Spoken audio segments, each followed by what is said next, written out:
Types of electron emission. Thermionic emission. The process of emission of electron when a metal is heated is known as thermionic emission.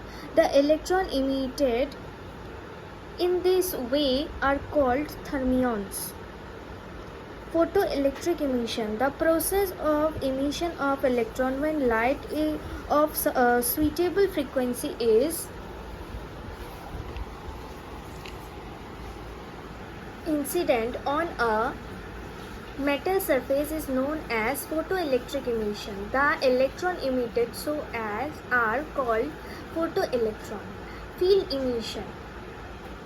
The process of emission of free electron when a strong electric field is applied across the metal surface is known as field emission.